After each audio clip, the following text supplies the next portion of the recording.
Government assesses actions for the safe return of pupils and students for the new school year. COVID-19 protection measures are reviewed by Prime Minister Joseph John Goute and Education Ministers for effective ousting of the novel coronavirus in the school milieu.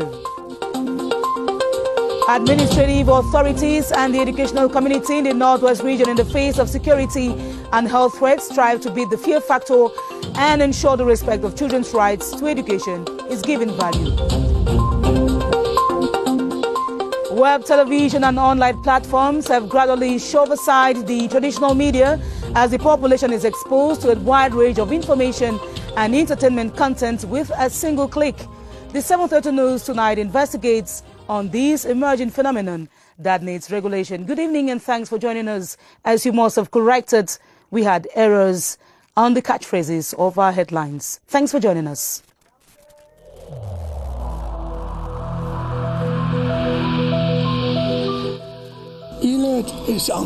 Each of us must comply with the measures that have been taken.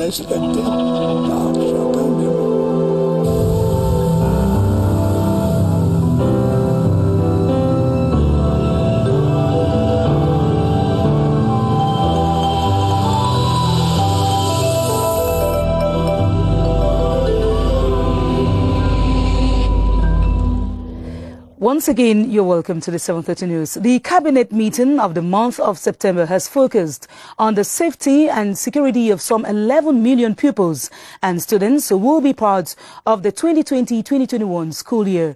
Presided over by the Prime Minister Joseph John Goute through video conferencing, the three ministers of the education sector gave a rundown of measures to minimize the risk of an upsurge of COVID-19 infections in the country. Star Building correspondent Christian Chair Atam reports. The cabinet meeting for the month of September had one main point of focus: evaluating the impact of COVID-19 on the resumption of schools for the 2020-2021 campaign. The Minister of Higher Education said his department will continue applying barrier measures adopted since June, when the 470,000 students resume on October 15. We have taken efficient measures, and the universities are already private, international and public universities.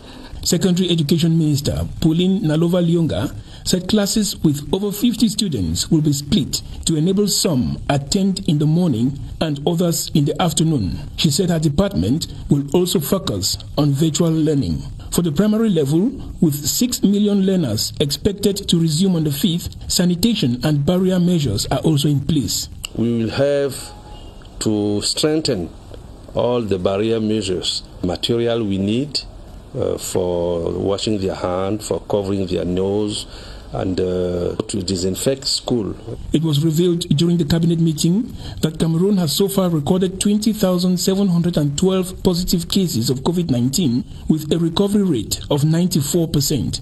Prime Minister Joseph John Goute has instructed the ministers of the education sector to meticulously apply all measures in order to prevent an outburst of COVID-19 clusters in schools around the country. With classes expected to resume throughout the national territory on October 5, parents and guardians are actively involved in stemming the coronavirus. Besides purchasing face masks and hydroalcoholic gels, most parents are engaged in discussions with the offspring on how they can stay protected while at school. Cynthia Saptala spoke to a few parents on the COVID-19 precautions taken. Here's a report. Back to school this time around may require recycling last year's school items. With income-generating activities affected by the ongoing pandemic, parents see the preparations have been challenging. It has really affected us because we have been down. Business too has not been really moving well. We know that it is a challenging situation. But more concerning is how to avoid the virus while in school. To manage the situation, majority of parents say counseling was part of the 6-month break counseling, together with a little faith. My youngest, who is 5, I know it will not really be easy, but we have to talk with them. We think with the staff we can work hand in hand to take care of the children. Even if the school cannot provide water for them, they should be able to wash their hands using their own water from home. No, I've been telling them, they already know every precautions to take. I've been telling them at home to make sure they don't sit close to somebody without the 1 meter distance and to put on their masks. I still have worry because I don't know about other kids. So while purchasing the needed textbooks and books and pencils, parents have added numerous face masks, hand sanitizers, and other protective equipments to school materials. In the northwest region, the education community and parents hope that schools will open unperturbed in spite of the security challenge that trails. Governor Adolphe Lafrique has been meeting with security and defense forces as well as teachers to reassure them of tightened surveillance. Karin Tosam tells us more.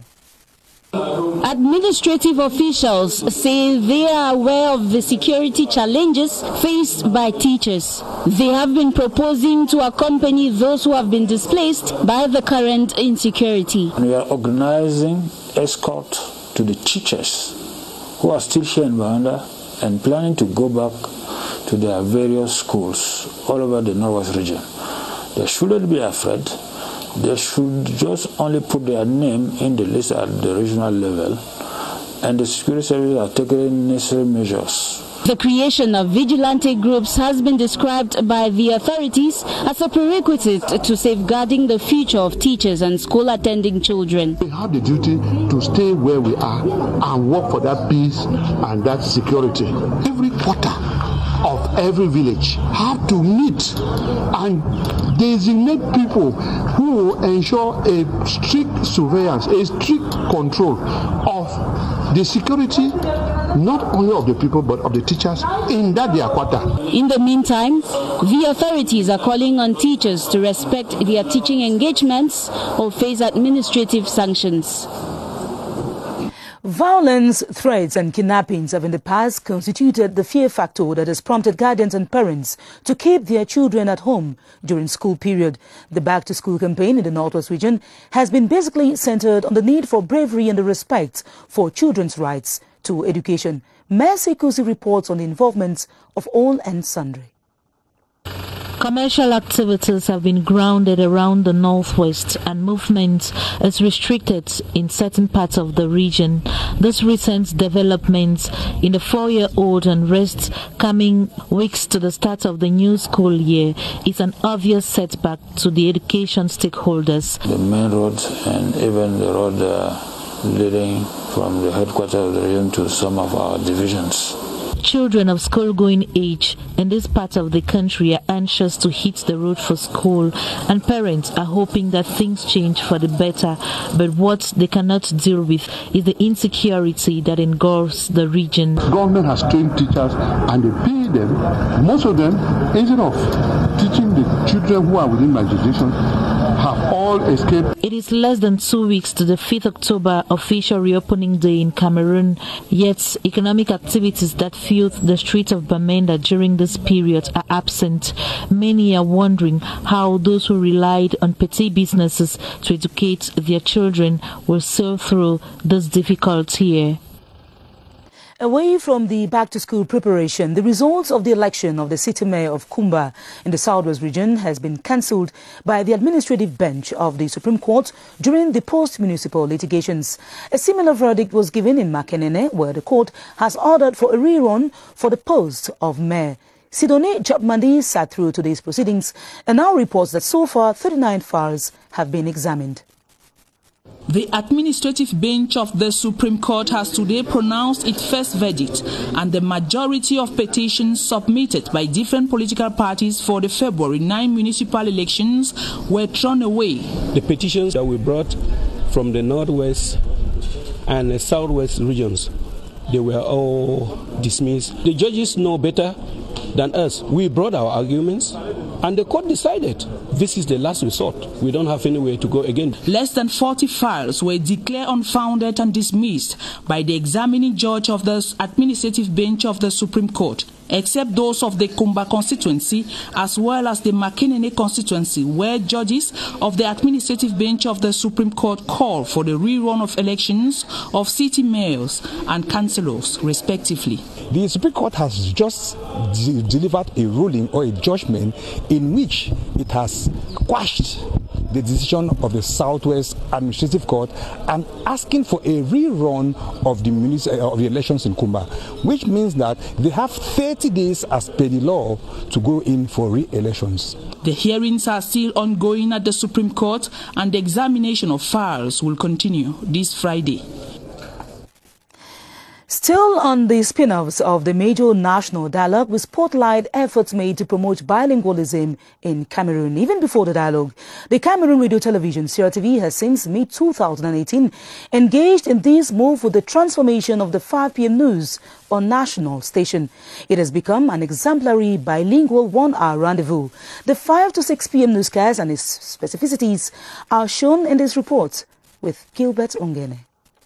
Welcome to join us. This newscast is fast becoming one of the most listened to across the country and beyond. The 5 to 6 p.m.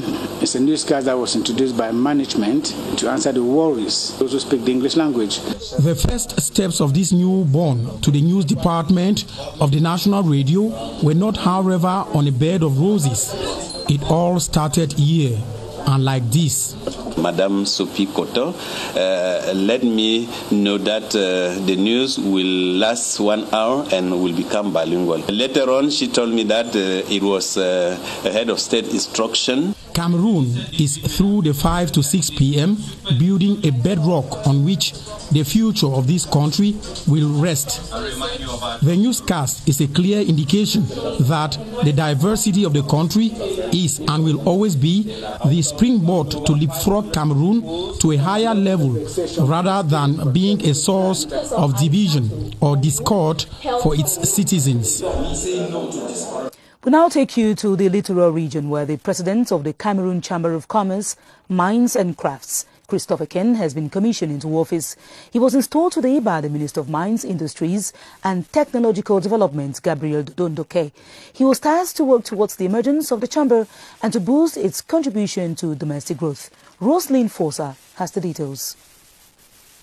He has been at the helm of the Cameroon Chamber of Commerce, Industries, Mines and Crafts since 2008. Christopher Ken is stepping into another mandate marked by socio-economic crisis, which Cameroon has been witnessing since 2015. This explains why the growth rate of the country moved from about 7% in 2015 to 3% in 2019. The Minister of Mines, Industries and Technological Development, while installing the President, recommended that he should be the pillar and solution provider to all the worries of professionals of Cameroon's economic landscape. Given the economic challenges the country has been facing since the start of the crisis in the English-speaking parts of the country, coupled with the coronavirus pandemic, the President, which is going in for his 4th mandate, says his major task will be to revive the economic landscape of Cameroon. More than 80% of the business companies are affected. What we are going to do is to help and supervise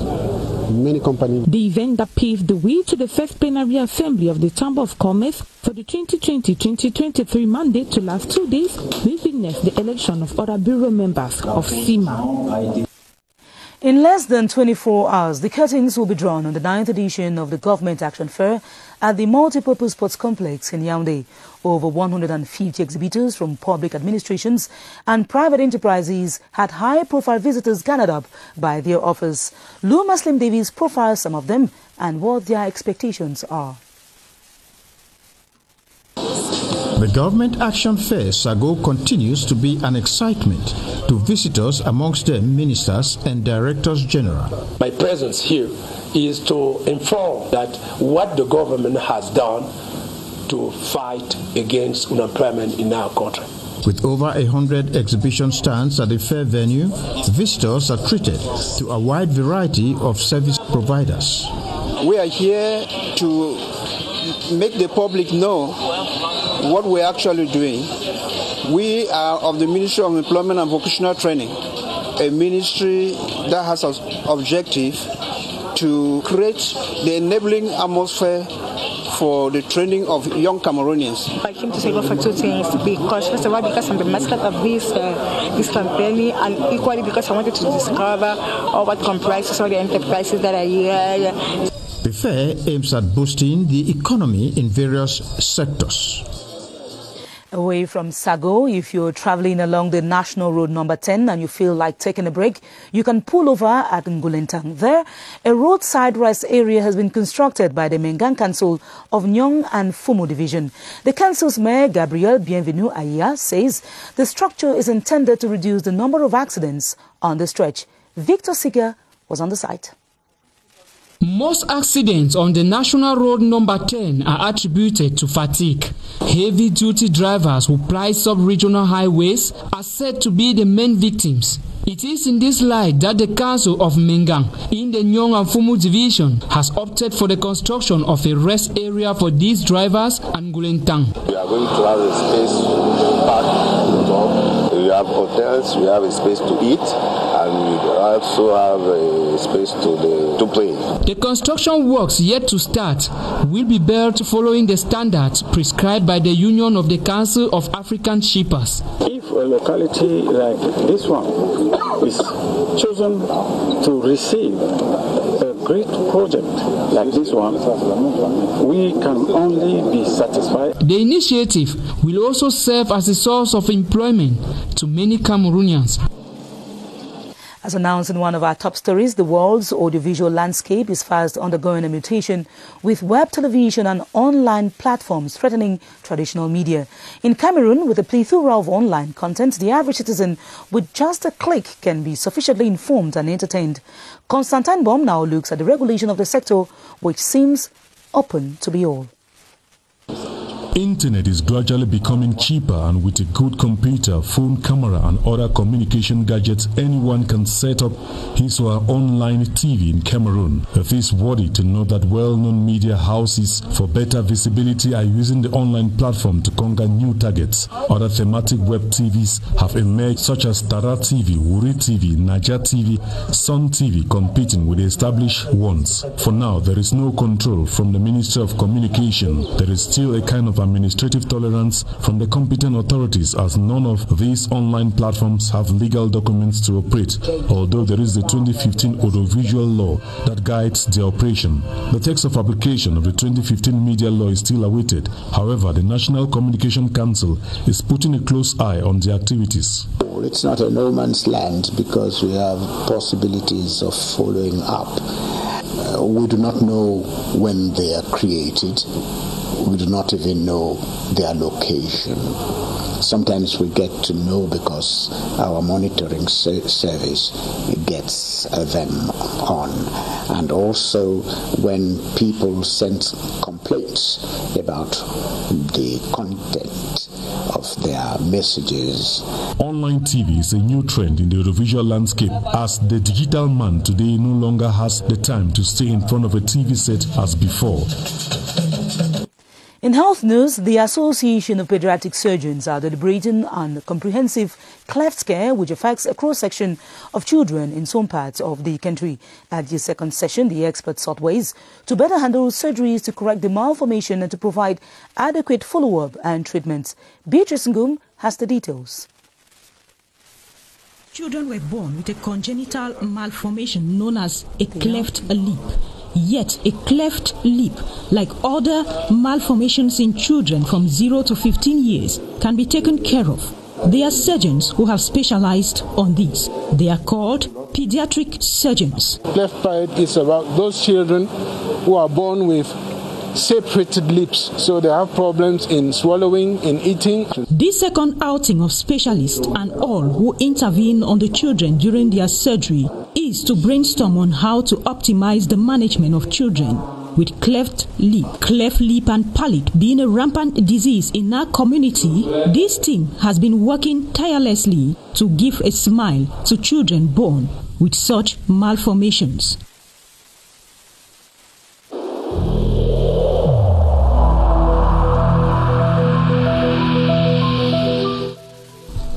The wearing of face masks in public places will be mandatory until further notice.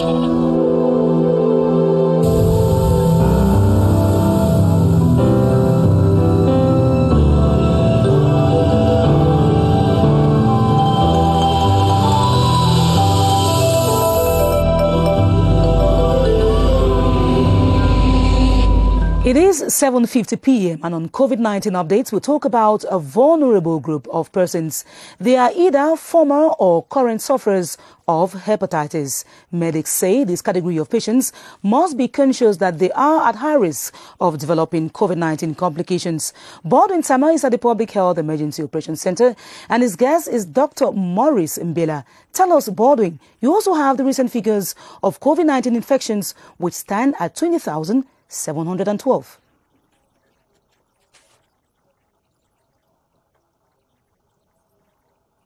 Good evening to you, Esther Kmer. I confirm those figures you just announced a while ago. We have 20,712 Cameroonians who have been tested positive for COVID-19 in the country so far. 19,440 Cameroonians have recovered from the virus. That takes the recovery rate to 94% so far. 418 Cameroonians have died of COVID-19, and we have 838 active cases, persons living with the virus in the country. Tonight, we talk about the relationship between hepatitis and COVID-19, given that persons who suffer from hepatitis, they have for this illness that actually affects the lungs and makes it so easy for them to get infected with COVID-19. With our guest, Dr. Maurice Mbela, who is an epidemiologist. Good evening, doctor. Good evening.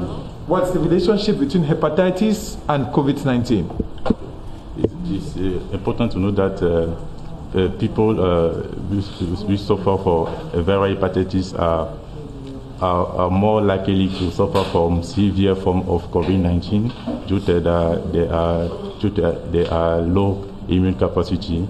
And in addition, people, a certain group at risk of viral hepatitis are also at risk of for COVID-19, such as pregnant women, elder people, health personnel. Therefore, it is important for these people in particular to know, and the population in general to know the statute regarding this infection to rapid and effective management. Very briefly, doctor, what do these persons who suffer from hepatitis need to know in terms of protective measures against COVID-19? In addition to strict compliance of barrier measures, people suffer for viral hepatitis. It's important to that person to continue to follow the treatment at the hospital, and therefore these people should be avoid to do self-medication in case of symptoms relative to COVID-19. Thank you so much, Dr. Maurice Mbela, for being a guest this evening. To remind our viewers that 20,712 Cameroonians have been tested positive for COVID-19. 19,440 persons have recovered, with a recovery rate that stands at 94% so far. 418 Cameroonians have died of COVID-19, with 838 persons. Active cases still available in the society. Back to you, Esther Kmer. Thanks, BrigadeAntiSardinard, for those updates. If you have a weak immune system, what you simply have to do is to have steady treatment and also respect the preventive measures. Mfunde Division is mourning its senior administrative officer, Jean-Claude Tiller. The 64-year-old, level-headed and rigorous bureaucrat was coffin today at the mortuary of the General Hospital in Yaoundé. A requiem mass was later celebrated at the Our Lady of Victory Cathedral by the Metropolitan Archbishop of Yaoundé, His Grace Jean Barga, in the presence of Governor Nasere Paul Biya. Ebune Ekane tells us more. It was a gloomy atmosphere at the Yaoundé General Hospital, where members of government, colleagues as well as family members and friends converged to pay their last tributes to the late SDO from Fundi, Jean-Claude Tiller.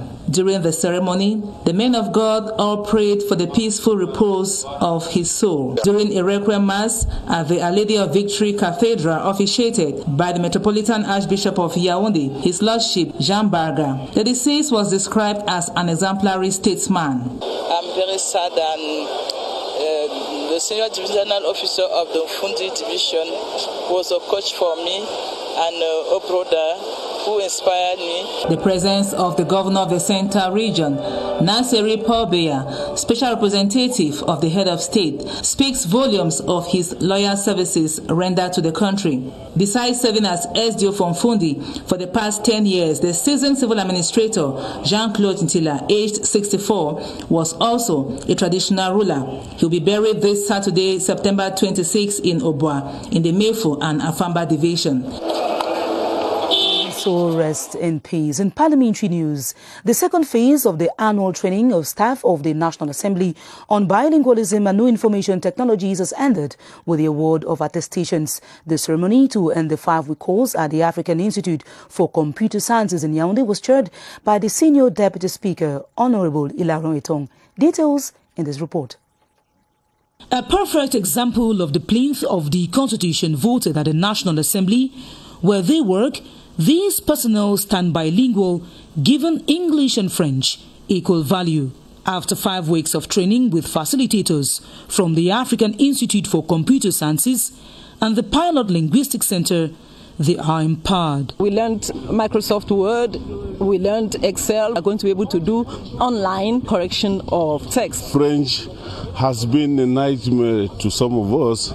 Thanks to this training, the National Assembly is the most bilingual institution now. The Senior Deputy Speaker, Honorable Ilaron Etong, hailing the second phase of the training, triggered and hand-carried by the Clerk of the House, Kumba Gaston, captioned that the proceedings of the institution will be adept and concomitant with new technologies.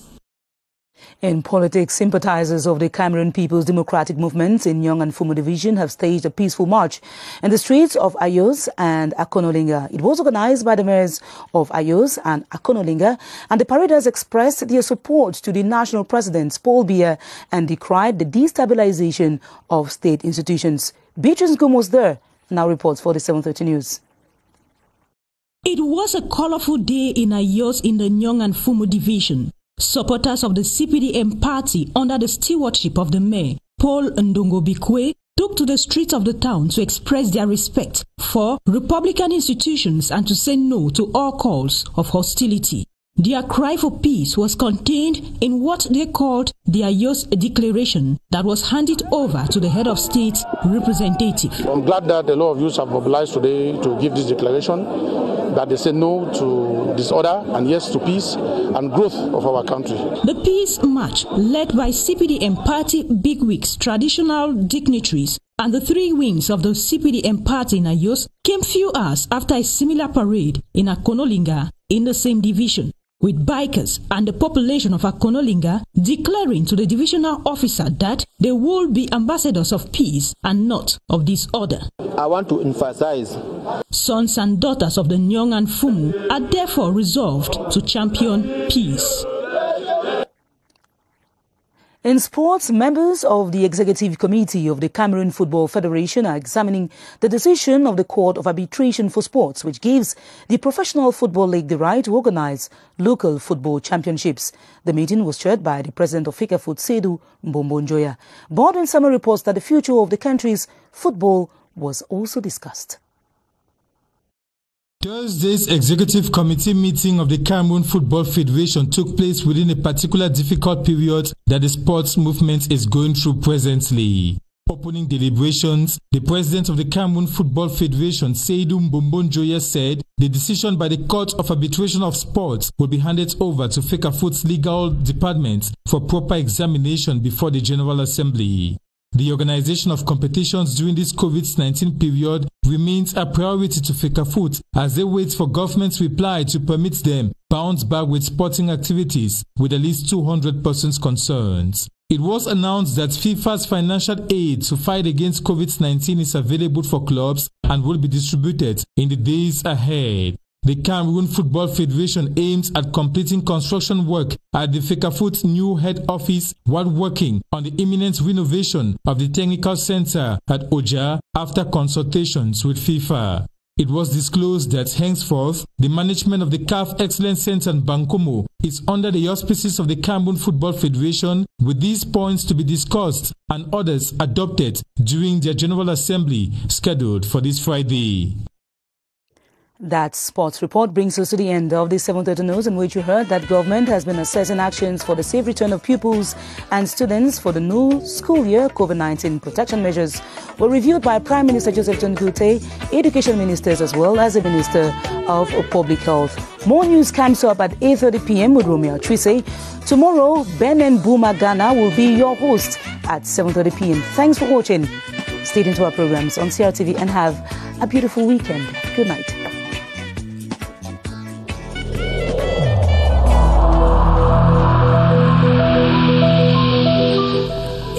In this connection, we should avoid stigmatizing